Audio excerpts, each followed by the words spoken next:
Hey YouTube, I'm going to do a knife review today. I apologize for not putting out any videos in quite a while, but the past 2 weeks I've been getting ready for the Senate hearings here in Colorado for gun control. Yesterday, March 4th, I was at the state capitol all day at the Senate hearings, so I'm going to try and get back into this and try and get some more videos rolling, finish up my prepping series and all that kind of stuff. But I wanted to do a quick one on a knife review. This is the Camilla Cuda. It is a $30 blade purchased at a local superstore. And so this is not a knife that I've carried. This is an out-of-the-box review, and that's all this is, a first impressions type scenario. I have not tested or used this knife. So this is, like I said, an out-of-box first impression. And so let's get started. So we'll start with the packaging. This is what it came with. This is the basic packaging. Nothing really fancy here. Just gives the advertising highlights. Carbon nitride titanium. Actually, we're going to start down here at the bottom. It's Japanese AUS 8 steel. That's a medium carbon, a high chromium steel blade. It's supposed to be a really good balance between all the different metals.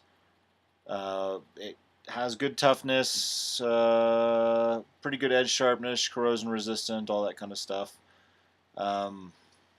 It's supposedly one of the hardest and toughest rust resistant alloys used for knife blades. So if you've used knives a lot or you're into knives, you probably know better than I do.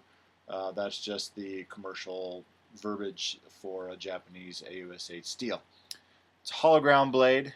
Carbon nitride titanium. What that is, it's a surface treatment that contains titanium.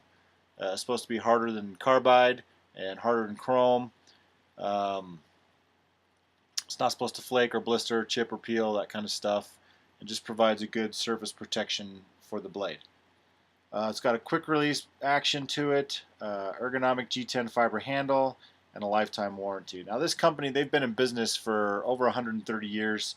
So I'm sure that their warranty is good.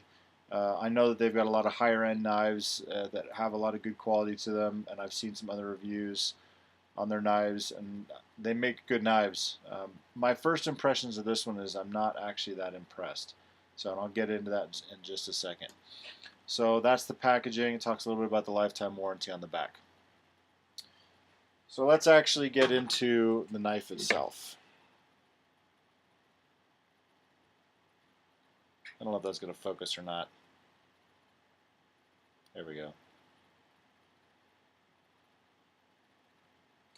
This is where I have the issue. Alright, so let me show you how that works. So when you fold the blade up, this is their quick action. This little knob pushes up and goes up that channel. See that channel that's in there, that groove? And the knob follows that channel. Sorry, it's not focusing.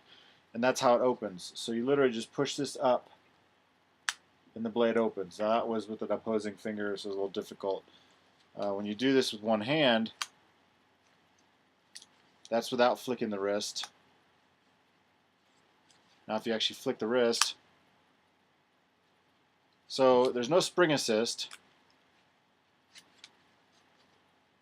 And this is with gloves on too. There's no spring assist. This is all just opening using that little lever.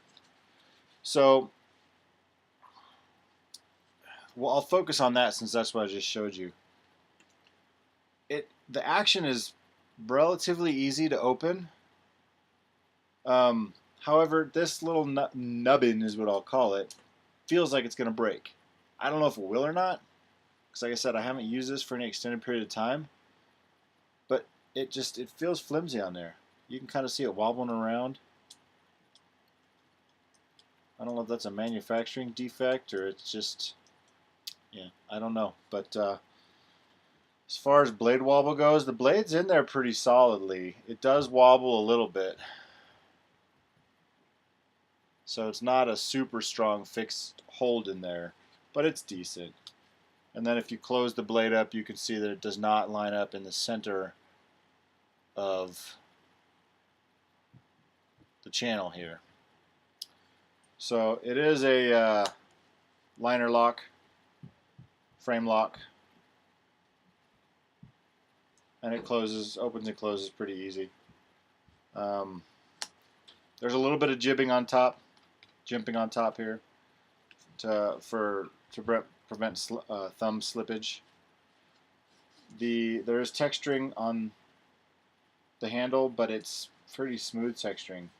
So you get that wet. I don't know how that would grip. It just doesn't feel like a really good solid grip. There's a lanyard hole, and there is a belt clip or pocket clip or whatever. It is fixed in that position. It cannot be changed. So value-wise, it's a $30 knife. I think for what it is, $30, not a bad price. Pretty good solid blade for 30 bucks. Construction-wise, I think it would handle pretty well. It's going to last. I think it's going to be pretty durable. It's got the warranty on it, so that's good. There is some wigglage in the linkage here, and then this flimsy thing. I'm just not big on that. Mobility-wise, it does have this, which is a pro for me because I don't like the pouches that you can slip knives into. I like to slide them into the pocket or whatever. It is only single point though. You can't rotate it, so that is a drawback. But it's a pretty slim profile, so it would slide down your pocket, and that's fairly high set, so it would hide in your pocket pretty well. So I'll give those a couple pros for it. The opening, like I said, I don't like this. I don't like the system. I don't like the flimsiness of this. It has the ability, if you don't do it right, to stall. If your fingers are in the way on the outside for some reason, or it gets caught or something, and it kind of stalls the motion. If you flick it, even there, sometimes it just doesn't open right if you don't push it. So it's not 100% guarantee opening. I would rather have a spring assist that you just do this and it opens every time, or a thumb. I even find that the thumb studs are a better way of opening than that. So opening wise, that's a big negative for me. I wouldn't give it any points for that. The lock, it's your typical frame lock, liner lock. Seems to be pretty sturdy. The blade has no up and down movement there, so it locks into place pretty tight. Blade quality, I think the blade for a $30 knife is pretty outstanding, given the fact that it's the AUS 8 steel. It's got the carbon nitride titanium coating on it, and the lifetime warranty.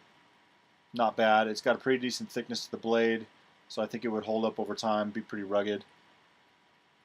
Overall durability, I think this is going to be its weakest point here, this linkage in here. Like I said, it wobbles a little bit, and then this just seems like it's going to break. And if it does break, you've got no thumb studs to open it with, so you're kind of stuck. Ergonomic-wise, it feels all right in the hand. It's a pretty decent-sized handle. So, like I've said before, I like the bigger knives, lengthwise like this. So I don't like the bulk in the handle, but it does feel pretty good. It's pretty basic handle, so there's really no ergonomics to it, but it does feel all right. Balance-wise, I would probably say it's, I don't know, it's all right. I have no issues with the balance. So you look at all those different factors, it gives you your overall score.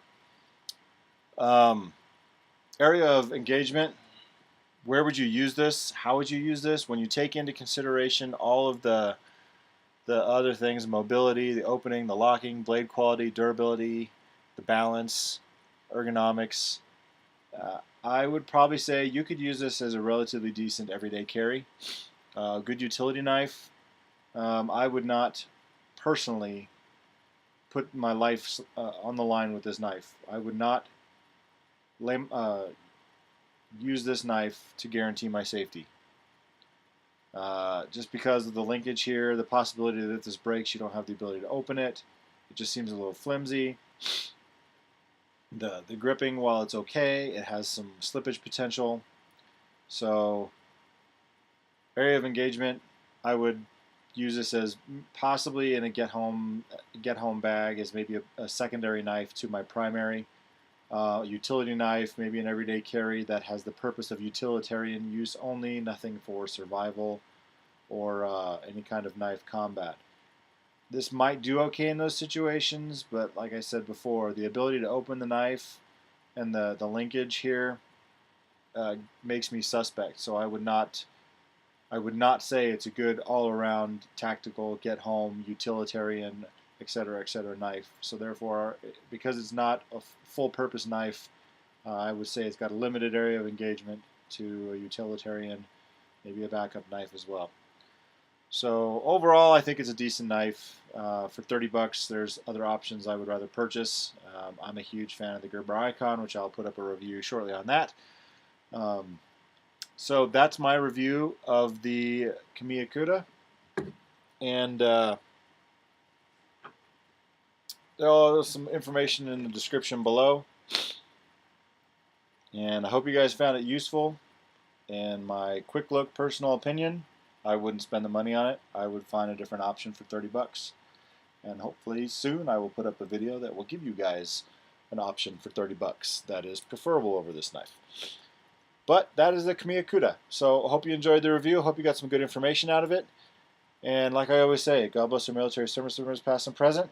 And keep your powder dry, folks.